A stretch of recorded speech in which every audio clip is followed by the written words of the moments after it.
All right, everybody, and we're live. Thanks for tuning in. This is our first ever multicast on X and YouTube.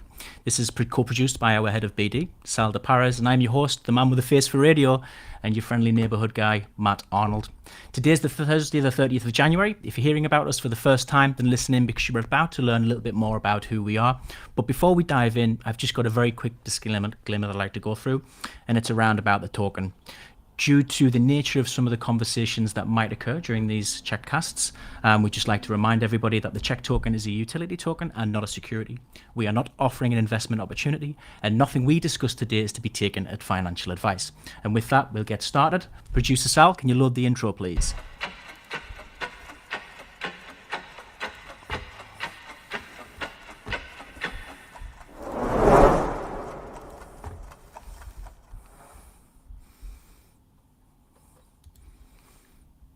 For those of you that already know who we are, thanks for tuning in. We thought we'd just give things a bit of a refresh, try and reintroduce ourselves, and also appeal to a different audience in this new format. I hope you like it. I hope you like the name cheqdcast. If you do, please drop a comment and let us know what you think. And for everybody else, if you haven't already guessed it, we are cheqd, and we're the infrastructure for the trusted data and privacy-preserving payments, which is essentially what we refer to as self-sovereign identity. But what does this mean? Well, we're going to be joined by co-founders Fraser Edwards and Anka Banerjee, who will explain a little bit more. Sal, could you please bring in Fraser? Hello, Hey, Fraser. Matt. How are you? Are you well? Yeah, can't complain. Just got back from Brussels this morning, which we might cover later on. But yeah, hanging in there. How are you doing? I'm doing good. I'm doing good. So, Fraser, just for those who don't know who you are or who we are or what we do, just from your side, would you mind just telling our listeners a little bit more about who you are? Yeah, happy to. So, hi all. Fraser and CEO and one of the co-founders at cheqd. Prior to founding cheqd or co-founding cheqd I think we're coming up to 4 years, which feels surreal. I was a consultant with Accenture, before that PwC, and was focusing on everything from self-sovereign or decentralized ID through to kind of some CDBC work, cross-blockchain payments. So working with a mix of international governments, central banks, health services, lots of kind of banks and financial services clients across a range of tech. So obviously finishing up my time at Accenture with SSI, Decentralized ID, but originally starting off with a mix of kind of telephone networks, hardware, biometrics, and a little bit of AI thrown in there as well. And Matt, would you like any part of the founding story of cheqd, or is that still to come, or do you just want an intro of what we do over here? Well, we do actually, but I'd like to hear a little bit more from Anka first, because you two have a little bit of a backstory where you guys met at Accenture. But if we could just hear a little bit more about from Anka, if you could slide Anka in, please, Sal. Let's hear a little bit more about your journey, where it all started. Anka, could you please introduce yourself and tell us a little bit about your background, please? Absolutely. Hi, Anka Banerjee. I'm CTO and one of the other co-founders at cheqd. My background is I worked in a lot of different startups. I studied software engineering and then went to work for a large company, which was the same one, Accenture, where I met Fraser, and been working in the decentralized identity space since about like 2017, 2018, about the same time that Fraser got involved. And it became a sort of an idea that we wanted to turn this into a company and address some of these unaddressed needs in the market. And that's how cheqd came about to be. All right. Okay, cool. So what was the inspiration for starting cheqd? So when you were working together, you've obviously brought together all of these different experiences and projects that you may or may not have worked on together. But the idea for building a blockchain solution that could solve real world problems for identity, for taking control of our data, cross-border payments, I can just imagine some of the conversations you'd have been having and riffing together. But like, how did that start? Where did you actually come together and decide, like, let's start cheqd? Tell us a little bit about that. Yeah, I was going to ask if you want to start. Matt, you kind of touched on it already when you said lots of different projects and lots of different experiences. Yeah. The way it might be a weird way of describing it, but it was almost like death from a thousand cuts, or the straw that broke the camel's back. Where the two of us, for probably, I'd say 9 months to a year, possibly longer, like we'd been building these self-sovereign ID solutions, decentralized ID solutions, Right. and doing proof of concepts and pilots, and kind of taking those through as far as we could. And we from a tech perspective, even then the tech was working pretty well. But the bit where it always fell down if we were doing a POC or a pilot or trying to get something through to production was the commercials. A lot of the time, just how do you commercially get the value of this data to work for an organization where a lot of them are making the money on the fact that they aggregate and sell that data. And so having an individual who can like collect their own data and take it elsewhere doesn't necessarily work for them if they can't monetize it. Yeah. I don't know if it's been a while since we've spoken about this. I don't know if Anka can remember other reasons, but I definitely remember lots of organizations loving like the experience, the user experience, the kind of user-centered paradigm, building better relationships with customers, and actually just the tech. A lot of people individually fell in love with the tech, but it always fell at the like, how do we make money from this thing? Especially when you take a project through to production, and if you're trying to sell anything into a bank, it becomes a question of priority. Does this either save me money or generate revenue? And if you can't say that it does either of those things, you're going to struggle to get it to the top of the priority list. So it was maybe 9 months to over a year of having these conversations repeatedly and almost having deja vu of having the same reasons. So I don't know if Anka's got a different memory to me from that time, but that's the stuff that sticks out was just having Groundhog Day of hearing the same reasons again and again and again of why things weren't going forwards. Yeah, I think a large part of that was brainstorming on how we could make the commercial models and the business models of this work. Right. And to be fair, I think the sort of identity or the self-sovereign identity space does attract what I would say a lot of idealists. I think it takes a certain kind to make a stand about being sort of like, upset about the way that our data gets handled. But what we were always from the beginning is quite pragmatic. Like, what are the commercial challenges that need to be go and solved? But also, what are the technical challenges? What is it that the other companies in this space are not quite addressing the needs of, like, developers like ourselves, or like, people who are going and building it that we saw. And so that was a lot of the early genesis behind Checked. And I think for a while, actually, we were, I think if you followed us right from the beginning, we were even known by a different name for a while, and then had to go find this new one. I am so glad we found that, like the name that we have now. I mentioned the other day the first name to someone, and they were not impressed, and I can't blame them with hindsight. We were very lucky.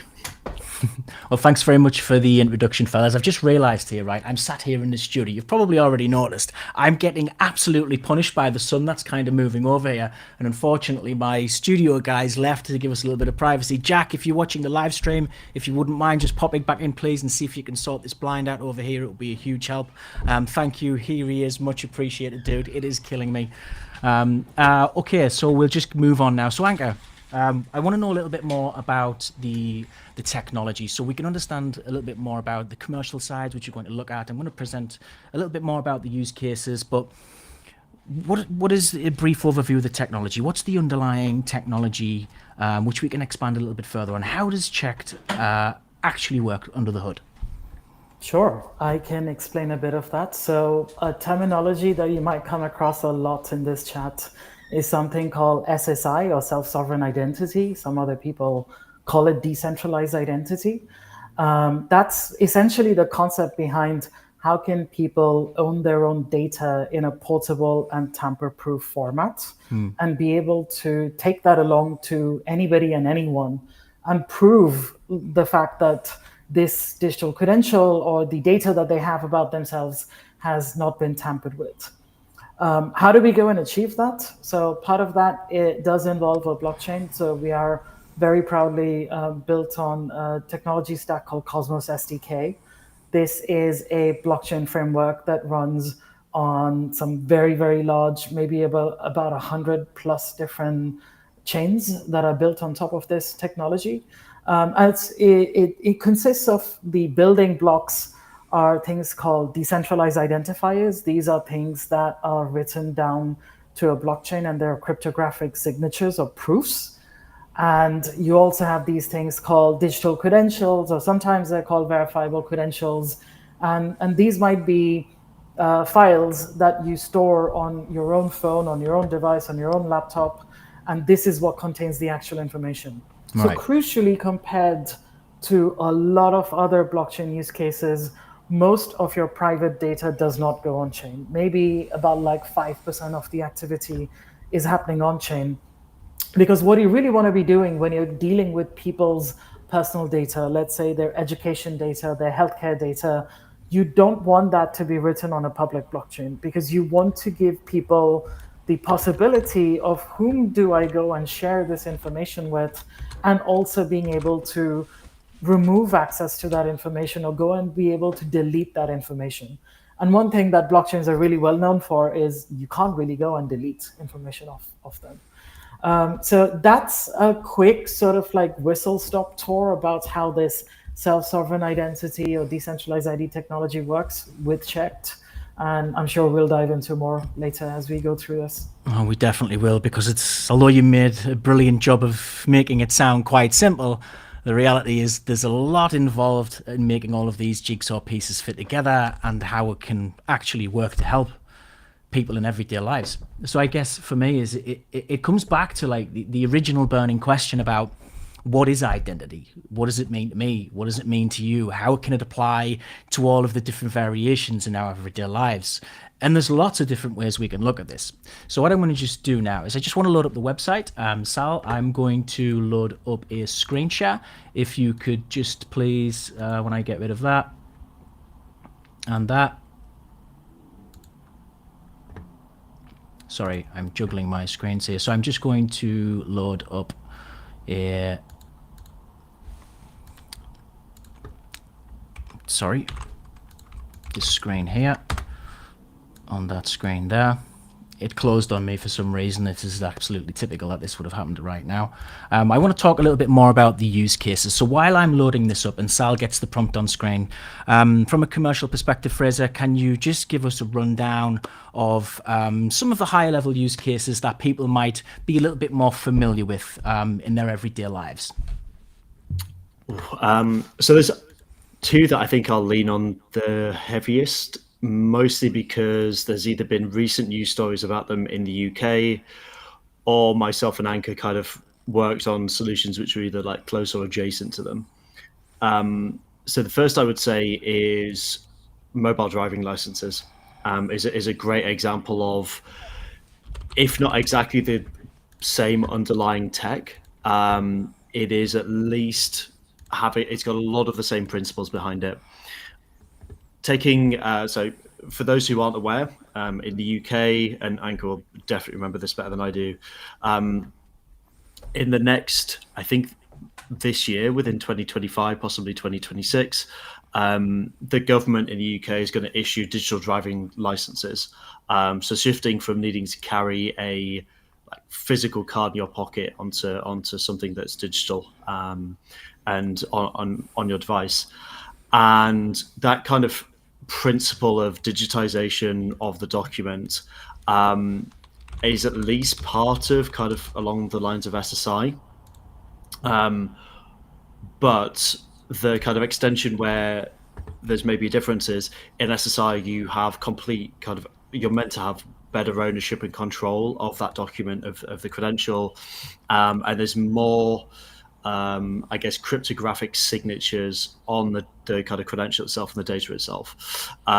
We don't yet, unless Anchor does, I don't know if we know what's underpinning the digital driving license. So our hope would be it's going down this verifiable credential path, but that kind of gives you an easy idea of a credential that's now been digitized, that's in a mobile wallet that you have access to, and you can present it to different people depending on what your needs are, whether it is, I have the right to drive, I'm over the age of 18 for whatever reason, or whatever else you want to use that credential for. The other one, before I hand over to Anki, because I know he'll have more details on this than I do, is around either patient records or doctor records.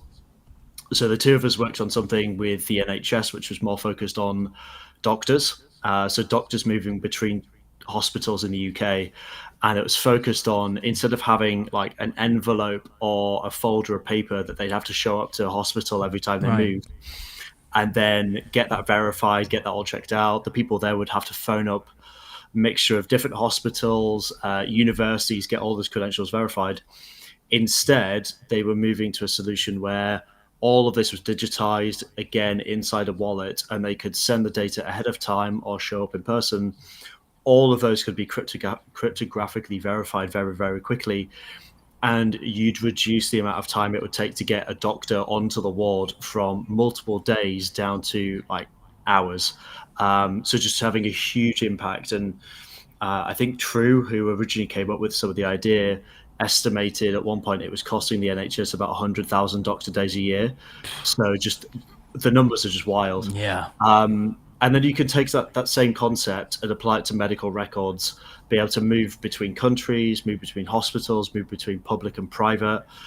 It makes such a huge difference to have ownership of that data. So I'd say those are probably two key ones. I know at some point we'll probably want to touch on some, like where this crosses over with agents or get into contact credentials as well. I'm sure that's going to be there as well. But those are the two that I think are probably the easiest for most people to relate to, given that most people have a driving license in their pocket, and probably most people have gone through the headache of trying to figure out where their medical records are at some point to get treatment. So, but yeah, I'm sure Anko has one detail behind what's actually underpinning this, but other bits that I missed as well. Yeah. I think the analogy behind that folder that everybody knows and has is a perfect analogy, I think. Everything that you have in PDFs, everything that you have in pieces of paper that are lying around, bank statements, your driver's license, but it's not just the stuff that comes from government agencies. I think people tend to associate ID with that idea of having a driver's license or a passport. But I think it's really about anything that is a personal data or personal preference and being able to move that around, because your ID or your identity online could be your gamer tag on Xbox, it could be your handle on X, it could be your profile name on YouTube, and those are all parts of your identity as well. And so what we're building it expands the whole range. I think it tries to go and cover the things that you're trying to carry across, and things like your medical records or your employment records, but also everything else about your life. Yeah, there's so many different data points when it comes down to who we engage with. Again, as you've mentioned, our preferences, how we conduct ourselves online. It's not just decentralized elements of how we typically consider what identity is. It's all about the life experiences and the journey that we have. And all of those data points make up who we are and essentially part of our identity. Well, thank you for that, gentlemen, for the introduction. So I guess I just want to move on a little bit further. And you were right, Fraser. I want to talk a little bit about AI. I've been watching, I troll Twitter all the time, right? It's important for me to watch the industry and watch community and find out what people are doing. And I've picked up a couple of tweets from yourselves. So one of the big sets of news that's come out recently, more notably on the airwaves, is DeepSeek, right? I mean, anybody who's paying attention to what's happening with AI knows about ChatGPT, OpenAI, some others. But at the minute, DeepSeek is absolutely taking over the airwaves. So if you don't know what DeepSeek is, or you're unsure, I've taken a little bit of a blurb just to give you a little bit of background. So it's a Chinese artificial intelligence company which was founded in 2023 by Liang Wenfeng, a 39-year-old entrepreneur from Guangdong, and it developed their model with an initial investment of 5.6 million. Apparently, according to the numbers I've looked at, fact check that, when we consider the sheer vast number that was put into OpenAI's model, which was considerably more. I mean, it's taken it by storm. And what happened on Monday? Didn't like the market tank by like billions? I think it was around like between 600 and 700 billion on Monday. Ouch. Talk about a bad day at the office. So what I wanted to know from you, Anka, obviously in line with our use cases with Verifiable AI, as we've just seen on our website, and as you mentioned, what kind of impact do you think this could have when it comes to rapid development and deployment of decentralized AI? I think it's brilliant news for the development of decentralized AI. Well, the other nuance is the cost of training such models has been going down, the same as the cost of running such models has been going down. And I saw a recent report about this, that the costs have probably fallen by about 100 times from the beginning of 2024 to the end of 2024. It just in the space of like, those many months.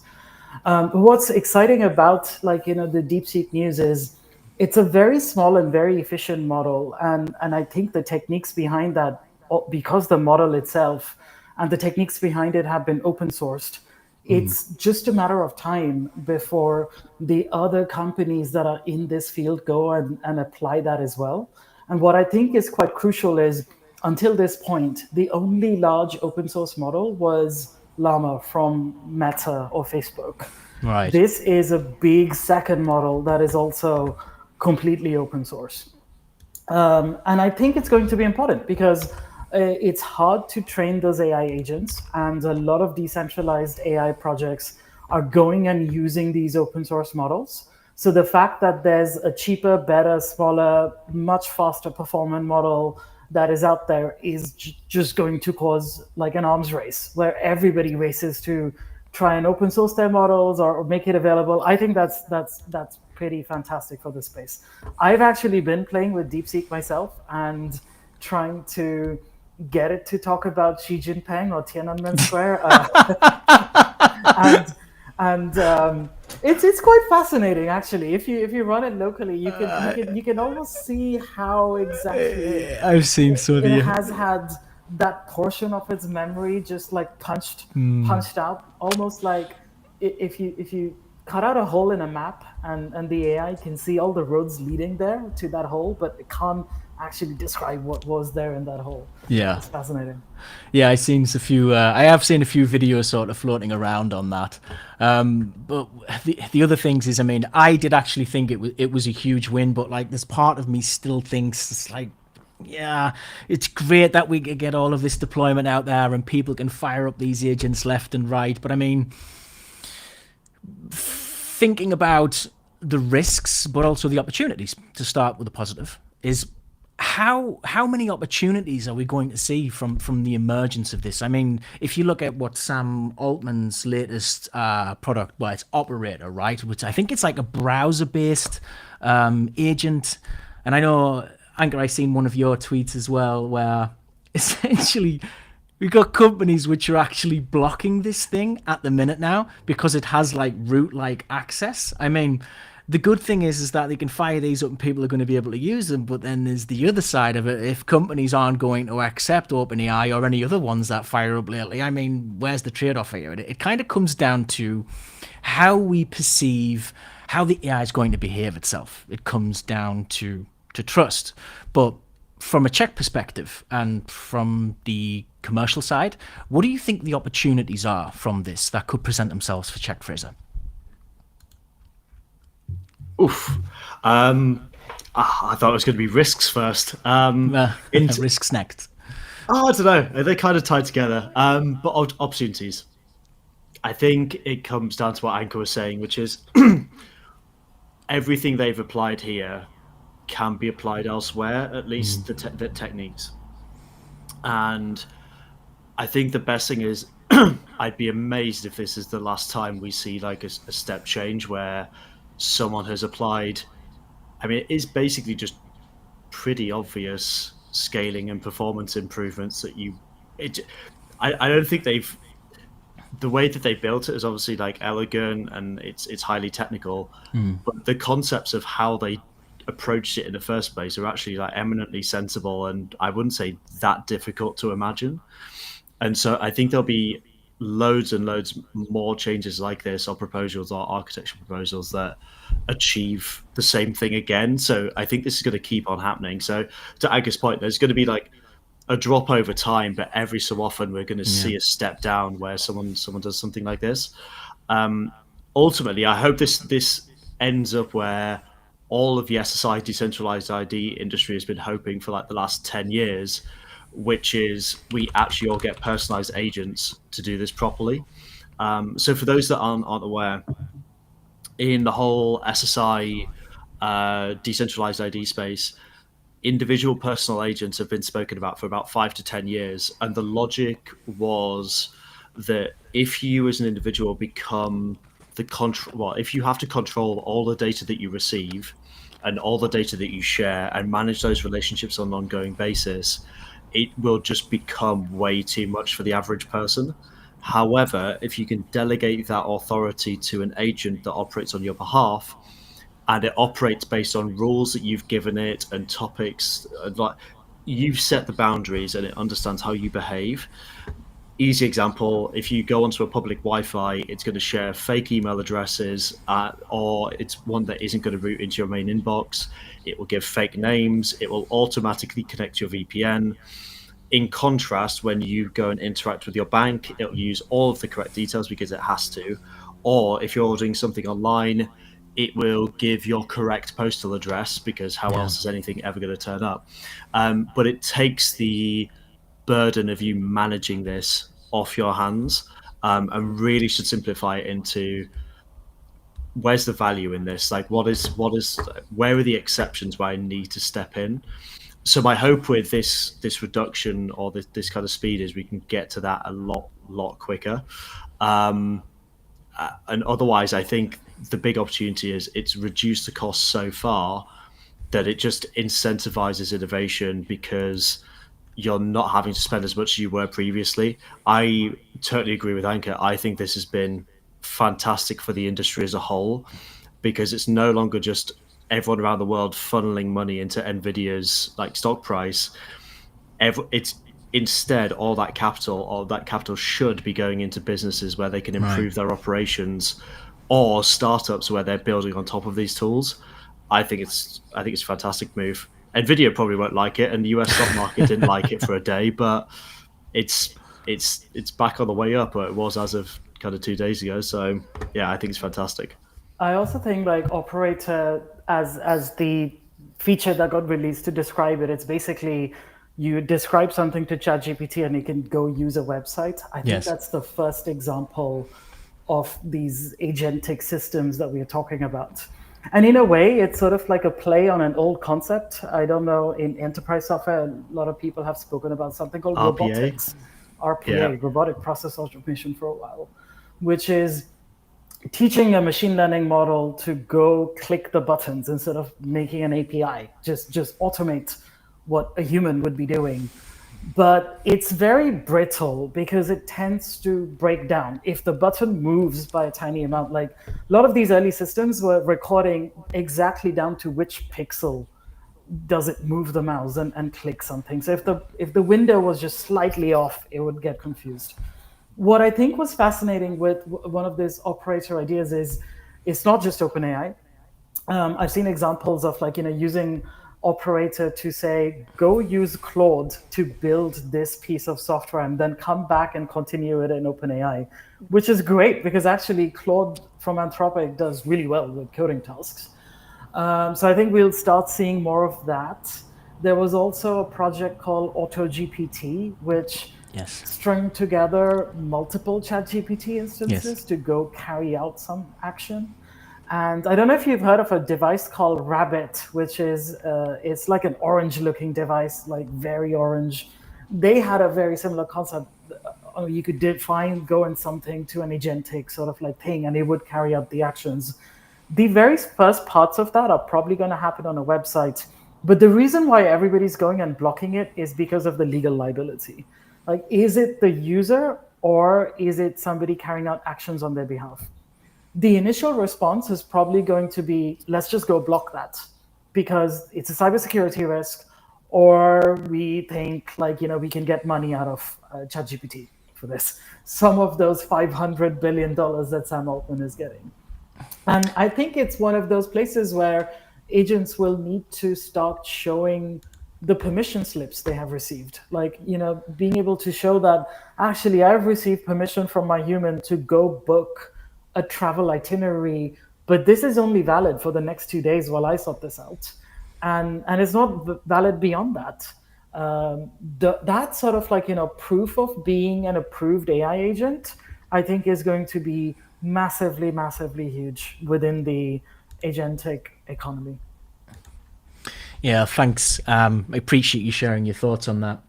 The other side is trying to understand more about how, from a technical perspective, this could work. Because I was kind of mulling, if I imagined a website, and to your earlier point, Anka, if you have an agent which is just looking at pixels, it's got the dynamics of different resolutions, it's got dynamic changes in views depending on what type of device you have. It's almost like it's going back to the older days of recording a macro.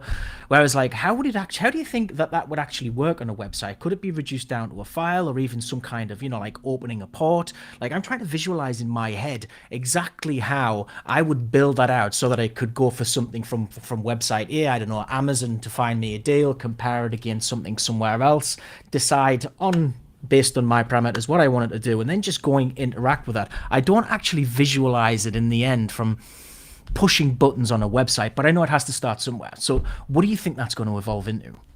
So I think where this, the examples that we are seeing, because they're the very first ones, you actually see it carry out the actions. And that's because we don't trust what the AI agents are supposed to be doing. That's why we're watching over them like nervous parents looking at which button is it really going to click. I think this evolves to a place in the background where sometimes the AI agent might be using an API or an application programming interface, which is how computers talk to each other. It might, in fact, be using a website. But the way that it's showing the permission is probably going to act very much similar to how you might log onto a website right now. The way that you click log in with Google, log in with Facebook, and there's some sort of exchange that happens in the background that doesn't even need to visually happen, because at the point where we fully trust our AI agent systems, you'll just get an audit trail of everything that it has done as a digital credential to prove that it only took the actions that he told it to and didn't do anything else. And the computers would just exchange this stuff in the background with each other to say, this is the permission that I have. Yes, come on in and carry those actions out. So I think it will not visually happen in the way that we probably foresee, because computers can just do this a lot faster. But I think one of the reasons why people are making it visual right now is because such technologies to go and capture what actions the AI is taking into a digital credential, and digital credentials that encapsulate what permissions the AI does have, they don't exist yet. And that's why we are sort of nervously watching over them. Yeah. So the other thing that comes from that as well is audits was something that I'd actually considered. And in order to understand whether or not it's trustworthy, in the sense that, the example I can come up with is anybody can pay to verify on X, right? Or buy an extra service and you get a nice blue tick. Say an agent does that, yeah, great. But the problem with that is you're never guaranteed what the agent is actually going to do. You need some kind of audit or a way to track how reputation evolves in AI. Now, my thoughts have led me down the route that I've always believed that in order for an agentic economy to work, as well as it being verifiable, it needs to have some kind of history that is also verifiable to build a picture that it's been operating as intended. But how what I was thinking was how would that work? How do you visualize leveling up the reputation of an AI bot, an AI agent? Is that for me? Okay. Yeah, go for it, Angus. Sorry. I think that's going to be one of the fascinating areas. Just the same way that people have reputation, and in different places. It's not just a single reputation that you have. You might have a particular reputation in playing Call of Duty. You might have a different reputation playing FIFA, different reputation as somebody who arrives in places on time, or like, how you might be like, good at your job. So reputation has many different facets, and all of those could be captured in privacy preserving digital credentials. I think what sort of makes this place massively much bigger than just a number of humans on this planet is being able to go and capture those reputation credentials for AI agents as well. Like every single time an AI agent goes and successfully completes a task for a human, it could receive a digital credential that says, yes, it followed the rules.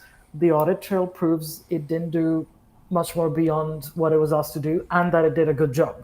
So the next time you're, I don't know, browsing through a marketplace of like, which AI agent do I go and use to carry out actions on my behalf, you could ask them for proof. And you could ask them for proof that shows these actually prove in a tamper-proof fashion that they actually did receive all of these verified reviews from humans, which I think brings to the other problem, which is how do you know that it received those from real human beings and not just from other AI agents that are acting like human beings? Good point. So the other sort of like the yin and yang of that is, besides proof of being proof of approved AI agent, you also get proof of human personhood or proof of humanity as the other aspect of that must go hand in hand. Indeed. Yeah, there's a lot to break down. I just want to move on now from the AI topics because we've still got a few more things to cover, but thanks for sharing your thoughts, Anka. Fraser.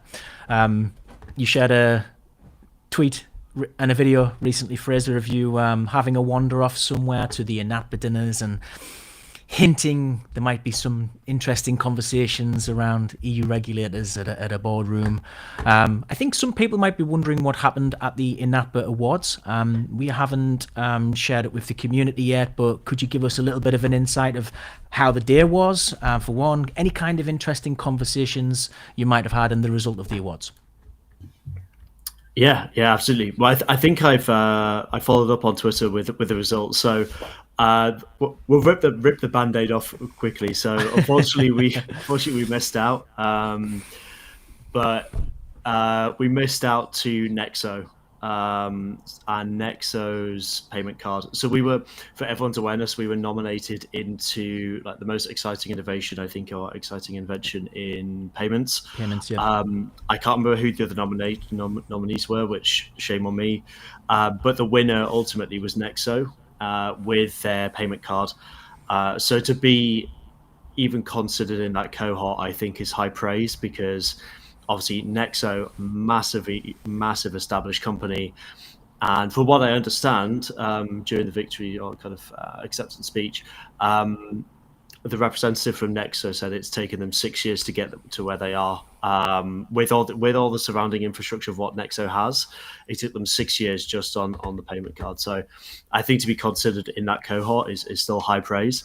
I think if I stay on the topic of the gala, I think what was also really good to see was a good number of decentralized ID projects being nominated and one of them winning.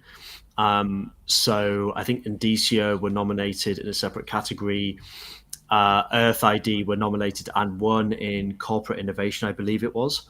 And I think there were a couple more that were nominated as well. So it really feels like the tech is now there and it's getting adopted, and it's the network effects that are starting to pull the ecosystems are really starting, and it's why things like IRA, which is formerly known as GAN, are really, really exciting. So that was the gala itself. So that was later in the evening, as well as all the awards.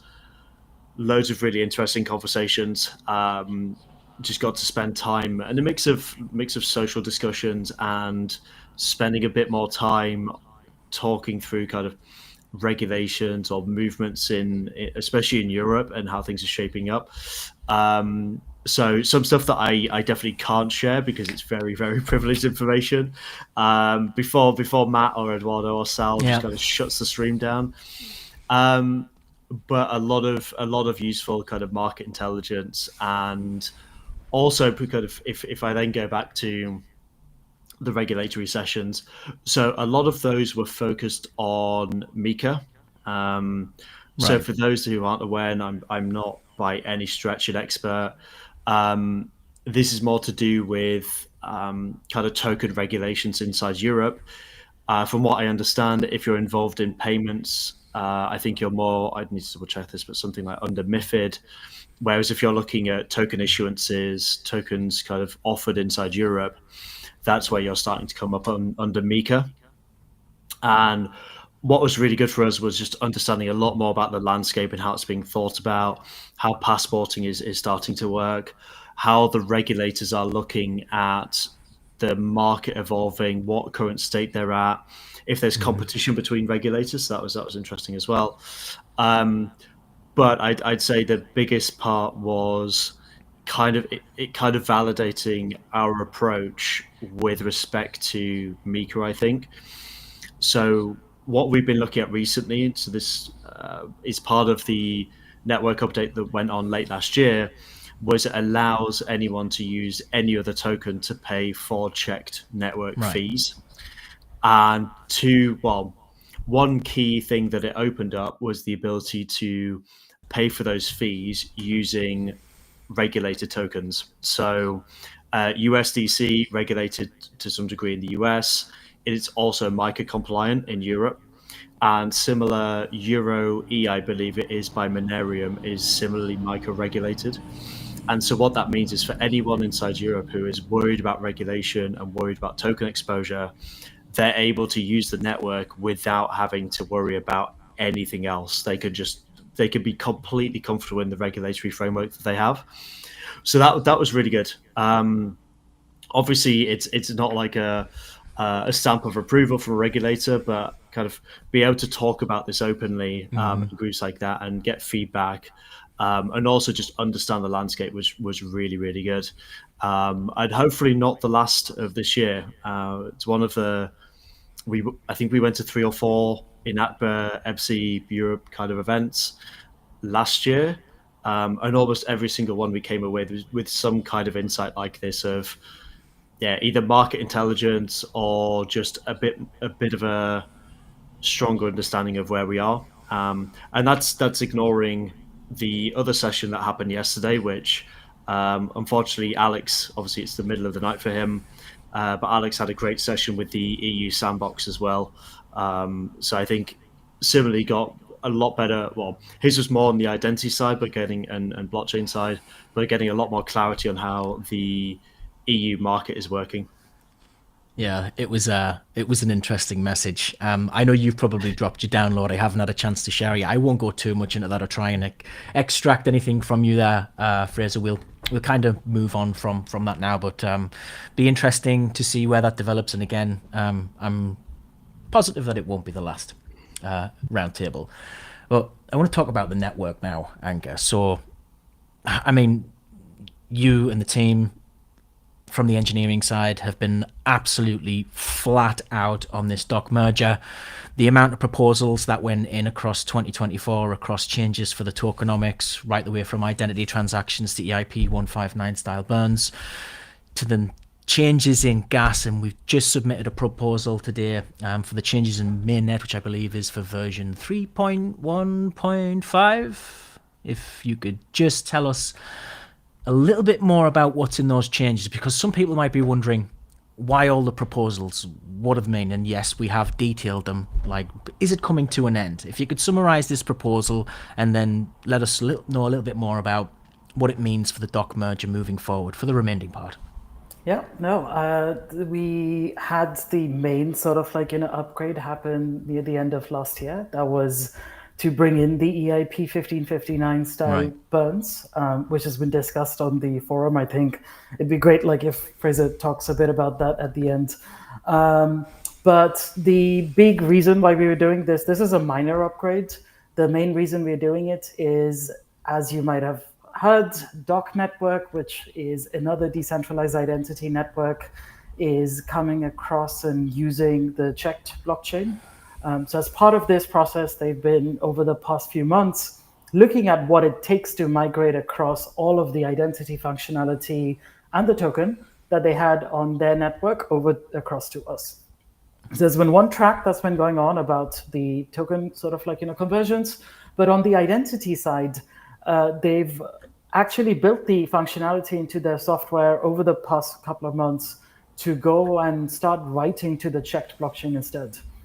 Earlier this week, they were able to migrate the entirety of their testnet across to us, because there was a point in the middle where if you were using the doc software, which is called Truvera, you had the option of like, which blockchain do you go and write to? Do you write to doc or do you write to checked? And now it's for the testing and the staging sort of areas, it's entirely unchecked. And so as part of that, we needed to go enable certain kinds of details to be added to these things called decentralized identifier documents or DID documents. And that is to support certain types of very specific privacy preserving cryptography that doc uses in their software and wallets, which was not possible. It was just a minor sort of like, thing to go and enable. But it's super exciting that they're coming across. The other change that happens along with that is 100 times increase in gas prices. I think one of the discussions that we've been having with our community for a long time last year was that the transaction fees are somewhat too low on the network. And to make it sustainable for validators, to make it sustainable for people who are running and using the network, we need to go and increase that a bit. So maybe, Fraser, I can bring you in over here. Part of that, maybe you can talk through a summary of like what those discussions happened. Yeah, happy to. So a lot of it really boiled down to payments for credentials on the network. So again, for anyone new, the purpose of Checked as a network is to provide infrastructure for decentralized identifiers, trust registries, credential definitions, revocation registries, and there's probably some that I'm missing, schemas, or I can't remember which ones I mentioned. But like Anka mentioned at the top of the call, all the personal data credentials are off ledger. Beyond the identity trust infrastructure, the main purpose of the network is to enable payments for that data. And because of the way that the network was set up, payments across the network because they should be focused on identity payments, were way too cheap. If you're comparing to what, say, Apple or Visa or MasterCard or kind of Stripe would charge, we were orders of magnitude below that, despite the fact that Checked as a network is focused on very specifically identity and identity payments and trust. And so it was shifting away from kind of base fees, which are, I guess, on Cosmos are just historically based on like largely DeFi and that kind of area, as opposed to where Checked is positioned, which is like an incredibly, I would say, unique and specific implementation, and therefore needed the tokenomics to fit that. So we, like I was saying, we put part of that in late last year, and it also brings transactions into line with the burn mechanism that we had previously, or have had previously, and that remains. So again, like from, I've forgotten when we put this in, probably 2024, did revocation registries, it was 2023, did any identity transaction which was writing to the network incurred some kind of burn of tokens. And the only bits that didn't were the more traditional functionality. So we're kind of bringing that into line now, so that any transaction is going to incur some cost that is kind of is not non-negligible in a way that it was before. The benefits of that basically are we will be burning more tokens off the network. The burning will scale by not just identity transactions, but any transactions as well. So it also means that the more kind of wallets, movements on the network, the higher the burn will be there as well. So it's basically just bringing all the tokenomics into line with like the unique functionality of the network, and making sure that payments between accounts, which is one of the big kind of use cases we're expecting as credential payments get adopted, is charged at a rate which is kind of similar or commensurate to the other payment networks out there that are, the likes of the Visas, the MasterCards, Amexes, Apple, Stripe, kind of those crowds. So, and obviously all of that is to do with optimizing the tokenomics for the future. Thanks very much. Thanks very much, Fraser. I thought I was muted there. Sal, I've just loaded up a page there from our Explorer, if you just wouldn't mind loading that up for me, please. So for those that aren't sure, we do register, or aren't aware of us previously, if you knew, we do register all of our governance proposals on our Explorer. You can head to the latest one on proposals and find out all of the details. It's due to end on February the 4th at 11:15. That's in the morning at GMT. It'll also give you all of the details of the current process. You can also have a look at all of the discussions of our previous proposals on forum.cheqd.io. If you want to get involved, or you want to offer some thoughts, or even help contribute to the direction of the network, you can get involved with the staking your tokens and helping us direct where we want to go in future. You can do that in various ways. You can do it on OmniFlix, for those that, as a reminder.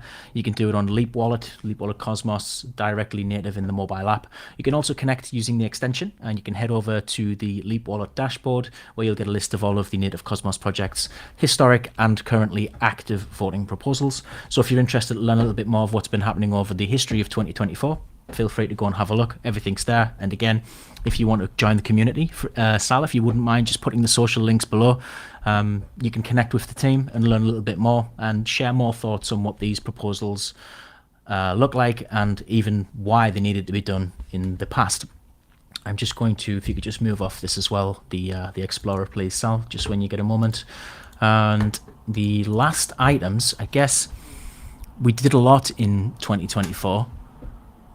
January's historically the longest month of any year. I mean, it's the 30th of the day, but it feels like it's taken 60 days to get here. But I also know time's flying. I also expect that there's a lot we want to achieve, and there's probably a lot of people that's going to be very curious about what's coming for 2025. Some of the questions that have been coming in from existing community members are around what we're going to be doing with AI and how are we going to move forward. Again, just thinking back about the dates that are coming on from Dark and what that might look like from partners coming ahead. So Fraser, from the commercial side, is there any snippets of alpha or even just a hint we can give to the community to let them know what they might expect for 2025 without going too far? Cool. Happy to. So where to start? I think finalizing the dot migration, obviously huge for us. That's has taken up some time at the start of this. Yeah, and I think it's also worth highlighting that we knew this year was going to be busy, and as a team made a point of taking a good amount of holiday across Christmas into the new year to get ready for the year, because I think we all knew it was going to be hectic, and if we didn't do it, we were going to, it was going to bite us in the arse, to pardon the language. So I think what I'm expecting is repeats of doc again across the year. I think what's great is we now, from, I would say, on the decentralized ID side of things and the check side of things, we've got by and large most of the tech in. I think we're going to find out over the next couple of weeks to a month on a product survey that we're going to run across our partners and beyond what we're missing. And then obviously that's more kind of Anchor's area, but we need to figure out what we actually want to build. But I think what's really great at the moment is we by and large got the capabilities that we need to go and serve the market. And so we can now focus on, at least on the check side, in helping our partners get further, and also identifying other partners or opportunities that we don't yet work with that we can bring on board. So I think we've identified almost a profile of company that we see do very well. They are more commercially minded, targeting corporates, and I think we've got a bit of a better feel for the people that we could target as a great partner. So now it's basically a case of, we already know a good cohort, through the partners that we already have, and there's like obviously next kind of a step removed, but it's now looking at the wider industry to say how many of these organizations are out there and how many of them can we bring across, especially off the back of last year where we brought Doc over from their own network and we've got other partners coming over from Sovereign. So we've proved that we can do migrations. And I don't know if Anger's already mentioned the metrics of what Doc brought across. We can do them at scale. So it's not like we're having to do them piecemeal. So I'd say that's on the check side is very much, more partners focusing on those relationships and bringing more of a pipeline across.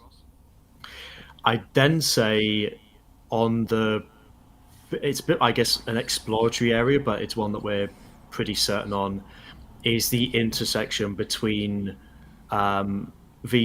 decentralized ID and AI and the AI really, because if we look at that space, it is going so quickly, and yet there is a complete absence of trust. So Anker's example of people blocking Operator because they don't trust it, then you're seeing warnings about don't put personal information into DeepSeek, and no one knows where the data's going, and no one's really sure what it's trained upon. DeepSeek also had a data breach.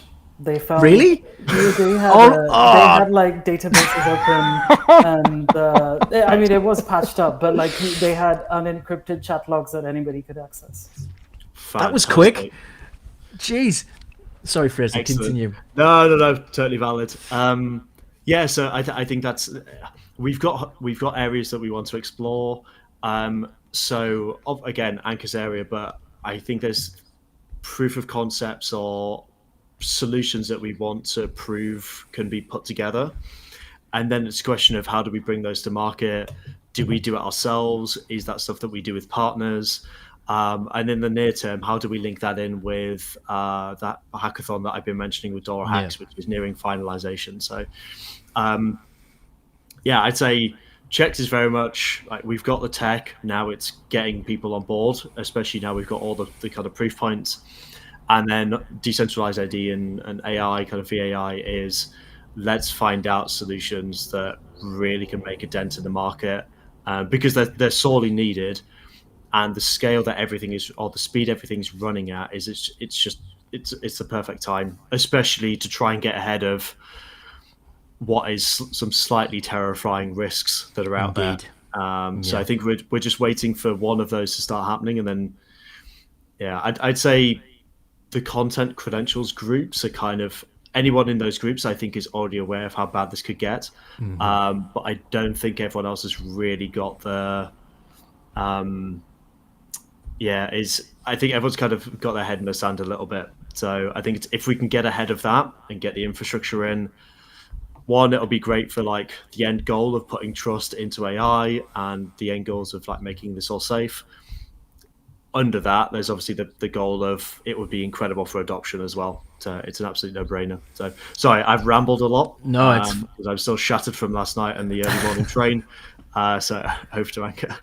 From a technical perspective, I would say we absolutely are 100% focused on nailing the core technology, because we've got people who are coming across from Sovereign, Doc, and other networks who are looking at it. And I think it's the point where, because we've been around for about 4 years now, people do actually trust the fact that we have been around for a while. Like, we are focused on delivering that technology. This isn't like the conversations when we were having the first year when we launched, when we were the young company around the block and we still hadn't, built the stuff. So I think we're making significant inroads on that, and we need to absolutely nail the execution of it, but also help those partners be able to do volumes and at scale. And that's where we are spending a lot of the technical sort of like interest right now, is helping these partners understand how they could create tens of thousands, hundreds of thousands of DIDs. And that's the kinds of conversations that we're having, is how can we best enable you to go and do that? What's the set of tools that you go and need? I think there's a bit of work on the tokenomics that we spoke about last year that spills into this year that we'll end up going and doing. But that's also very much based on the feedback, which is how do we go and enable these enterprise use cases to be able to set stable pricing that they can rely on and they can go and use. But I think the exciting sort of piece of this is we've been deeply embedded in a lot of the conversations that are happening around how decentralized ID could be applied to these emerging AI use cases. We're one of the earliest and people who've been working on this with the C2PA and the Content Authenticity Initiative sort of groups. But this is an area where I think we'll have to do what we've been describing as not really building out essentially full products right out of the bat, but building out experiments. Yes. And building out experiments that can be done in a focused sort of scenario. As it happens, that is exactly the background that Fraser and I have. When we were in Accenture, we were part of what was the incubation lab. Like, how do you go and take a new piece of technology and build something tangible in 2 to 6 weeks? Very constrained period of time. And if that succeeds, then how do you go and scale that? So it's exactly the same model that we want to apply here to say, let's not spend 9 months or 1 year going and building in skunkworks and then trying to show to someone going, ta-da. This space moves very, very fast. And we want to be showing those experiments that are the outcomes of those 2 or 4 week bursts of activity very frequently to our community this year, as well as to all of the potential partners that we've been talking to and the existing partners in the AI space.